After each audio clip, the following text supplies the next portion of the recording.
اس وقت سروس میں تھا اور آرمی کی طرف سے میں ڈیپیوٹیڈ تھا کورٹس میں جانے کا، اور کورٹس میں I use to represent the army. تو جب مسنگ کیسز کے کیس آئے تو انہوں نے مجھے کہا کہ جی آپ جا کے ایفیڈیوٹ دیں. دیکھ ہمارے پاس نہیں. میں نے ان کو بتایا کہ we are the army officers, courts ہمیں بڑا ریسپیکٹ کرتی ہیں، شہر آبادی لوگ بھی ہماری ریسپیکٹ کرتے ہیں. اگر ایک دفعہ یہ ثابت ہو گیا نا کہ ہم جھوٹ بول رہے ہیں یا جھوٹ ایفیڈیوٹ دے رہے ہیں تو ہماری کریڈیبلٹی جاتی رہے گی. آپ کے پاس بندے ہیں، آپ ان کو بتائیں کہ ہمارے پاس ہیں اور آپ قانوناً اس کے خلاف کارروائی کریں اگر قانون میں پروویژن ہے تو. آپ بغیر ایف آئی آر کے تو اٹھا ہی نہیں سکتے. تو اس پہ مجھے جب میں نے ریفیوز کر دیا، میں نے کہا میں کسی کورٹ میں ایفیڈیوٹ نہیں دوں گا. تو نتیجہ یہ نکلا کہ مجھے سیک کر دیا گیا وہاں سے. اور بعد میں پھر اسی طرح تین اور اوکیزنز آئے مشرف صاحب کے زمانے میں، اور الٹیمیٹلی کو 5 years earlier I was sent home.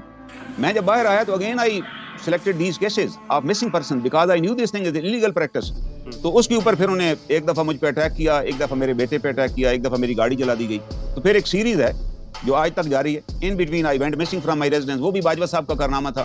Rather Bajwa صاحب اور جنرل فیض حمید کا جوائنٹ وینچر تھا کہ مجھے گھر سے چند دن پہلے میں نے کیس دائر کیا. ایک کیس آلریڈی ہائی کورٹ میں چل رہا تھا. وہ جنرل راحیل صاحب نے پاکستان کی ایک پوسٹ بمائے آبادی کے افغانستان کے حوالے کر دی امریکنز کے کہنے پہ، انگور اڈا پوسٹ. اس کو میں نے چیلنج کیا کہ یہ تو دائر ہی نہیں کر سکتے. اس کے اوپر وزیر داخلہ کی سٹیٹمنٹ موجود تھی چودھری نثار کی، جس میں انہوں نے کہا کہ آپ کا مینڈیٹ تو ہے ملک کو دفاع کرنا، آپ کون ہوتے ہیں دینے والے؟ You would have referred the matter to parliament. وہ سٹیٹمنٹ کیونکہ جج صاحب نے مجھے پوچھا کہ آپ کیسے کہتے ہیں، انہوں نے ہینڈ اوور کر دیا. میں نے وہ چودھری نثار صاحب کی سٹیٹمنٹ کورٹ میں پیش کی. میں کہا سر یہ پڑھ لیں. چودھری نثار صاحب کہہ رہے ہیں آپ دے. اس پہ کورٹ نے نوٹس دیا.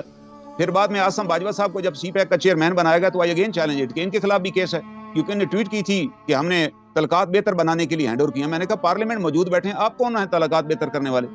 تو مجھے ان کی طرف سے پیغام آیا گھر پہ. 2 بریگیڈیئر صاحبان تشریف لائے کہ جی آپ اپنا کیس واپس لے لیں. میں نے معذرت کی، میں کہا کیس واپس نہیں لوں گا. آپ کہتے جی ہم نے بارڈر ایڈجسٹمنٹ کیا. میں نے کہا آپ آ کر ہائی کورٹ میں بیان دے دیں کہ میں نے بارڈر ایڈجسٹمنٹ ہم نے کی ہے، تو میں دیکھوں گا آگے میں نے کیا کرنا ہے، but case will not be وڈران.